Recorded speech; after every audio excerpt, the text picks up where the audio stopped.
Welcome to your channel.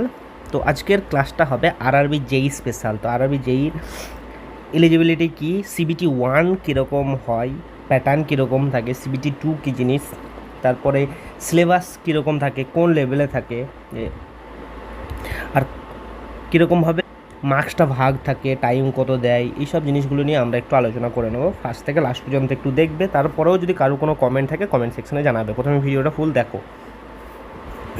এখন exam যদি বলা হয় তো এক্সাম মোটামুটি এই ইয়ারেই, মোটামুটি যদি সিবিটি 1-এর কথা বলি, সিবিটি 1 তোমাদের এই ইয়ারে এক্সাম হওয়ার চান্স আছে। সিবিটি 1 যারা ক্লিয়ার করবে তাদের সিবিটি 2-তে বসতে দেবে। এবার সিবিটি 2টা হয়তো নেক্সট ইয়ার হতে পারে, কিন্তু সিবিটি 1টা এই ইয়ারে হওয়ার ভালো একটা চান্স আছে। আর এটা ঠিক অফিসিয়াল যে নোটিফিকেশন যখনই দেবে ওরা মোটামুটি একটা টেন্টেটিভ ডেট একটা আশা করা যায় নোটিফিকেশানে দিয়ে দেবে। যদি না দেয় পরে হয়তো আরআরবি ওয়েবসাইটে ওরা যে টেন্টেটিভ এক্সাম কবে নিতে পারে সেটা দিয়ে দেবে আরআরবি। ঠিক, তো চলো আসা যাক এখন সিবিটি 1-এর কথা। দেখো,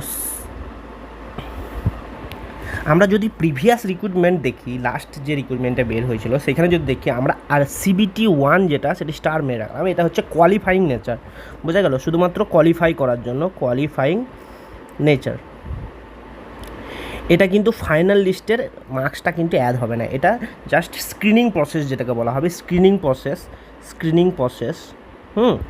স্ক্রিনিং প্রসেস এখানে একটা কাট অফ অফিসিয়াল প্রত্যেকটা আরআরবি জন্য কিন্তু এটা জেনে রাখবে যে আরআরবি জোন অনুযায়ী হয়, জোন অনুযায়ী মানে যে তোমরা ফর্ম ফিল আপটা করবে সেটা জোন অনুযায়ী করবে। তো প্রত্যেকটা জনের জন্য কিন্তু কাট অফ আলাদা হয়, প্রত্যেকটা জনের জন্য কিন্তু কাট অফ আলাদা হয়। যেমন আরআরবি কলকাতা, আরআরবি শিলিগুড়ি, এরকমভাবে ভাগ আছে।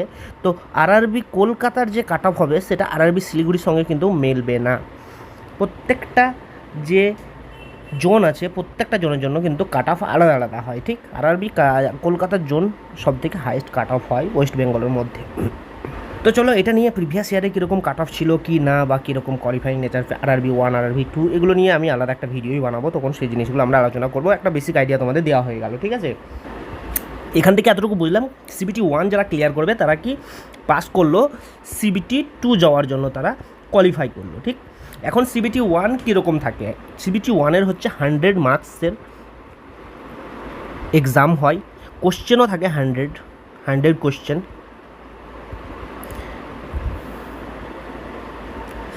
তো এখানে 4টে সেকশন ভাগ করা আছে, যেখানে ম্যাথ বা অ্যাপটিটিউড তোমাদের থাকবে 30। ঠিক আছে, অ্যাপটিটিউড বা ম্যাথের জন্য 30 কোশ্চেন, আর মার্কস থাকবে 30, প্রত্যেকের জন্য একটা করে 1 marks for each question. Same রিজনিংয়ে 25 কোশ্চেন থাকবে, মার্কস হবে 25। জেনারেল অ্যাওয়ারনেসও থাকবে 15 মার্কস, তার জন্য নাম্বার অফ কোশ্চেন থাকবে 15। জেনারেল সায়েন্সের জন্য থাকবে 30 কোশ্চেন, যেটার মার্কস থাকবে 30। ওভারঅল যেটা হবে 100টা কোশ্চেন, টোটাল মার্কস হবে 100। ঠিক, টোটাল যে টাইমটা সেটা থাকবে যেটা 1 আওয়ার 30 মিনিট টাইম, যেটা ছিল আগের বার, দ্যাটস মিনস 90 মিনিট। বোঝা গেল? এখানে যে ম্যাথের যে সিলেবাসটা থাকবে, ম্যাথের মধ্যে থাকবে তোমার এরিথমেটিক, তার সঙ্গে কি অ্যালজেব্রা, জিওমেট্রি অ্যান্ড ট্রিগোনোমেট্রি, সব জাস্ট এটা লেভেল থাকবে, যেটা থাকবে 10th লেভেল অফ সিবিএসসি বোর্ডের 10th লেভেলে যে কোশ্চেন থাকে সেই লেভেলেরই তোমাদের কোশ্চেন এখানে দেওয়া হবে ম্যাথ অ্যান্ড অ্যাপটিটিউডে। 30 মার্কস 30 কোশ্চেন। মোস্ট যেটা বেশিরভাগ কোশ্চেন যেটা থাকবে এরিথমেটিক পার্ট থেকে বেশি দেয়, বাকিগুলো কম দেয়, কিন্তু তার মধ্যেও থাকে এরিথমেটিক, অ্যালজেব্রা, জিওমেট্রি, ট্রিগোনোমেট্রি, সবখান থেকে কোশ্চেন দেবে। এখন আসি রিজনিংয়ে কিছু বলার নেই। এসএসসি যে তোমরা যারা এসএসসি জেই দিচ্ছ বা দাও, বা সেম সিলেবাস ধরতে পারো, আরআরবি জেইতে এরকমই কোশ্চেন থাকে। এখন আসি জেনারেল অ্যাওয়ারনেস 15 মার্কসে যেটা থাকবে কারেন্ট অ্যাফেয়ার্স, ঠিক আছে, history, geography, economics and environment science থেকে কোশ্চেন থাকবে, তার সঙ্গে পলিটিও কোশ্চেন দিতে পারে। ঠিক, মোস্ট কোশ্চেন যেটা কারেন্ট অ্যাফেয়ার্স থেকে কোশ্চেন বেশি দেয়, যেটা জোর দিতে হবে সেগুলো আমি তখন নিচে লিখে দিচ্ছি।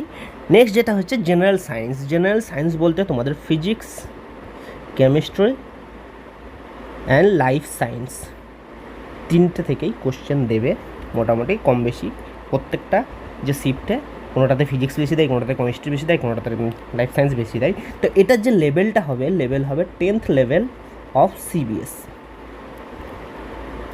বোঝা গেল? তো মোটামুটি যে প্যাটার্ন অ্যান্ড সিলেবাস আলোচনা করলাম, এখানে একটা বলে দিই, সেকশন কাট অফ কিন্তু থাকে না, সেকশনাল কাট অফ, যেমন ম্যাথে একটা ধরো আলাদা কাট অফ, রিজনাল আলাদা কাট অফ, এরকম সেকশনাল কাট অফ কিন্তু আরআরবি দেয় না।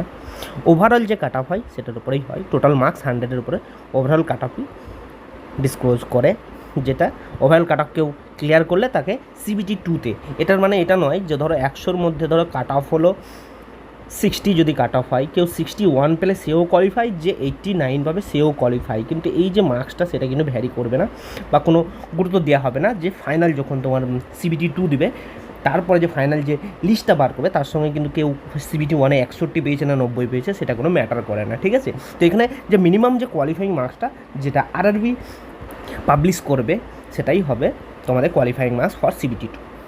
নেক্সট এখন আসবো আমরা সিবিটি 2 নিয়ে। সিবিটি 1 কমপ্লিট, এখন চলে আসি সিবিটি 2-তে। কি যারা সিবিটি 1 কোয়ালিফাই করলো তাদের সিবিটি 2-র জন্য ডাকবে, যেটা হচ্ছে ফাইনাল আমাদের ধরতে হবে সিবিটি 2, যেটা সিবিটি 2-র মার্কস ওপরেই কিন্তু যে ফাইনাল লিস্ট, যেটা ফাইনাল সিলেকশন লিস্ট এটা কিন্তু টোটালি বেস্ট অন সিবিটি 2। আশা করি বোঝা গেল। সিবিটি 1 কোয়ালিফাইং নেচার ছিল, যারা কোয়ালিফাই করলো সিবিটি 2, যেমন সেম জিনিস তোমরা এসএসসি জেই যারা দাও তারা তোমরা জানো যে সিবিটি 1 কোয়ালিফাইং নেচার হয়, সিবিটি 2 হচ্ছে ফাইনাল সিলেকশনের জন্য গণ্য করা হয়। এখানে সিবিটি 2-তে কী থাকবে, টেকনিক্যাল, এখানে একটা জিনিস লেখা আছে টেকনিক্যাল এবিলিটি 100 মার্কস থাকবে, যেটা 100 কোশ্চেন থাকবে 100 মার্কস। এখন টেকনিক্যাল এবিলিটি মানে কি হচ্ছে, যে যার যেটা সাবজেক্ট, কেউ যদি সিভিল ইঞ্জিনিয়ারিং থাকে সে সিভিল, কেউ যদি মেকানিক্যাল থাকে সে মেকানিক্যাল, কেউ যদি ইলেকট্রিক্যালে থাকে তো ইলেকট্রিক্যাল, এই তিনটে বেস্টের যার যা সাবজেক্ট সেই সাবজেক্টের উপরে 100 মার্কস কোশ্চেন থাকবে, 100 কোশ্চেন 100 মার্কস, প্রত্যেকটার জন্য 1 মার্কস। বোঝা গেল? নেক্সট জেনারেল অ্যাওয়ারনেস, আগের যেটা দেখেছিলাম জেনারেল অ্যাওয়ারনেস সিবিটি 1-এ, এখানেও থাকবে জেনারেল অ্যাওয়ারনেস, 15 মার্কস থাকবে, 15 কোশ্চেন থাকে। ফিজিক্স অ্যান্ড কেমিস্ট্রির উপরে 15 মার্কস থাকবে, যেটা 15 কোশ্চেন থাকবে, 15 মার্কস, ইচ কোশ্চেন 1 মার্কস, ঠিক আছে? কম্পিউটারের উপরে 10 মার্কস থাকবে, 10টা কোশ্চেন থাকবে 10 মার্কস, ঠিক আছে? 10 marks, 10 question, each question for 1 marks. Basic এনভায়রনমেন্টের উপর, এনভায়রনমেন্ট অ্যান্ড পলিউশন কন্ট্রোলের উপরে থাকবে 10 মার্কস, 10টা কোশ্চেন থাকবে। তাহলে ওভারঅল যেটা হলো সেটা আমরা এটাকে যদি ভাগ করি তাহলে হবে 100 + 50, দ্যাটস কি 100 হচ্ছে তোমার নিজের সাবজেক্টের উপর টেকনিক্যাল, আর 50 মার্কস যেটা থাকবে সেটা হচ্ছে নন টেকনিক্যাল। তাহলে তোমরা এখান থেকে বুঝতে পারছো ওভারঅল।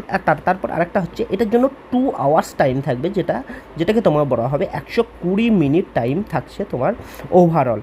আশা করি বোঝা গেল। এখানে 150 মার্কস, 150 কোশ্চেন, 150 মার্কস, আর টোটাল যে ইচ কোশ্চেনের জন্য 1 মার্কস ফর ইচ কোশ্চেন, আর যে টাইমটা থাকবে সেটা হচ্ছে 2 ঘন্টা। তো এখান থেকে বুঝলে যে সিবিটি 1 যেটা হলো, সিবিটি 1 অ্যান্ড সিবিটি 2 তোমরা নিজেই বুঝতে পারছো যে 1-এও তোমাদের নন টেকনিক্যাল পার্টটা থাকছে, 2-তেও কিন্তু নন টেকনিক্যাল পার্টটা থাকছে। তাহলে সিবিটি আরআরবি যেই ক্লিয়ার করতে গেলে তোমাদেরকে নন টেকনিক্যালের উপরেও কিন্তু জোর দিতে হবে। সিবিটি 2 যখন দেবে তখন টেকনিক্যালের পার্ট বেশি, নন টেকনিক্যাল কম, 100 + 50, কিন্তু 50 মার্কসও অনেক ভ্যারি করে। আর একটা হচ্ছে সিবিটি 1 যদি তুমি ক্লিয়ারই না করো তখন সিবিটি 2-তে আসতে পারবে না। তার মানে নন টেকনিক্যালটা কিন্তু খুবই ইম্পর্ট্যান্ট একটা টেকনিক্যাল ব্যাকগ্রাউন্ড স্টুডেন্টদের ক্ষেত্রে, যেহেতু টেকনিক্যাল ব্যাকগ্রাউন্ড স্টুডেন্টরা নন টেকনিক্যাল একটু উইক হয়।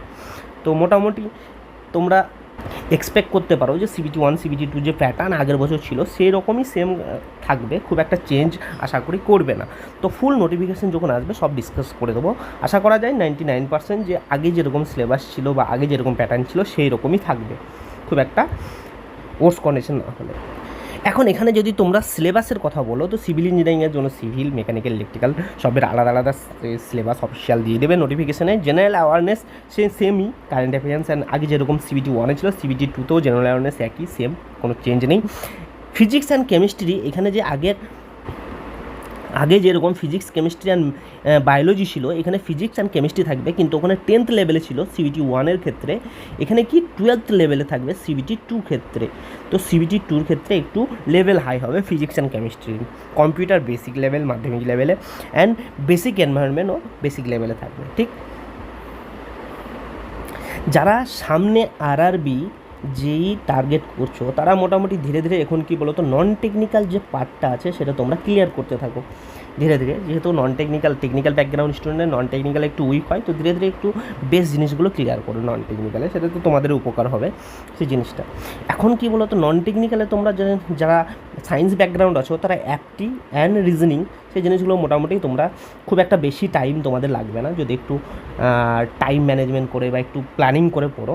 এখন যেটা হচ্ছে general awareness and science, general science, এখানে সবথেকে ভাইটাল যেটা হবে জেনারেল সায়েন্স, কারণ তোমরা সায়েন্সে অনেকের ব্যাকগ্রাউন্ড যদি জেনারেল সায়েন্স হয় তাদের ক্ষেত্রে এটা খুবই অ্যাডভান্টেজ হয়। General science, physics, chemistry and biology যেটা তোমরা মাধ্যমিক এসে পড়ে থাকো সেই জিনিসগুলো একবার রিভাইজ দিতে হবে।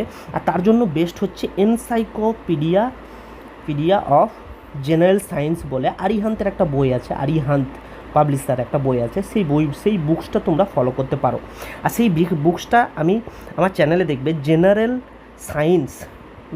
সায়েন্স বলে আমরা একটা এনসাইক্লোপিডিয়া জেনারেল সায়েন্স আরিহান্ত, এই বুকটা আমি চ্যানেলে শুরু করেছি, ফিজিক্স থেকে শুরু করেছি চ্যাপ্টার বাই চ্যাপ্টার আমি পড়ানো শুরু করেছি। তো যারা মোটামুটি জেনারেল সায়েন্স একটু উইক আছো তারা ওই ভিডিওটা, ওই যে সিরিজটা শুরু করেছি সেটা শেষ করবো তোমাদের জেনারেল এই আরআরবি জেইর মোটামুটি যে লাস্ট যে পরীক্ষার আগে চেষ্টা করবো শেষ করা। তো তোমরা এই প্লেলিস্টটা তোমরা দেখতে পারো, প্লেলিস্টটা আমি ডেসক্রিপশানেও দিয়ে দেবো তোমাদের সুবিধার্থে। তাহলে কি হলো, ওই বুকসটা যদি পড়ে থাকো তাই এটুকু বলে দিতে পারি যে তোমার 80 to 90% তোমার যে জেনারেল সায়েন্সের কোশ্চেন ওখান থেকেই আসবে, কারণ যেখানে ওটা কি বলো তো সিবিএসসি বোর্ডের 12th সিলেবাস অনুযায়ী কিন্তু ওই বুকসটা পাবলিশ করা আছে, যেটা আরিহান্তের। ঠিক, আর জেনারেল অ্যাওয়ারনেসের জন্য কারেন্ট অ্যাফেয়ার্স তোমাদের পড়তে হবে, আর ম্যাথ আর রিজনিং তোমাদের প্র্যাকটিসের ওপর ডিপেন্ড করছে। ঠিক আছে, সেগুলো কীভাবে কী না পড়তে হবে আগে নোটিফিকেশান আসুক, তো কীভাবে পড়ার তোমাদের যে প্ল্যানিংটা কীভাবে করা হবে, কি না করা উচিত কি না সেই জিনিসটা আমরা কিন্তু ডিসকাস করে দেবো। ঠিক আছে, যাই হোক আরআরবি যেই নিয়ে আর কিছু যদি কোশ্চেন থাকে তোমাদের মনে, কমেন্ট সেকশন অবশ্যই জানাতে পারো, তোমাদের ফিডব্যাক অবশ্যই চেষ্টা করে আমি সবারই কমেন্টই পড়ার আর রিপ্লাই দেওয়ার। তো ভালো লাগলে লাইক করবে, শেয়ার করবে যাদের সঙ্গে দরকার, আর তোমার কমেন্ট সেকশনে অবশ্যই জানাবে তোমার কমেন্ট কী আছে। চলো, থ্যাংক ইউ।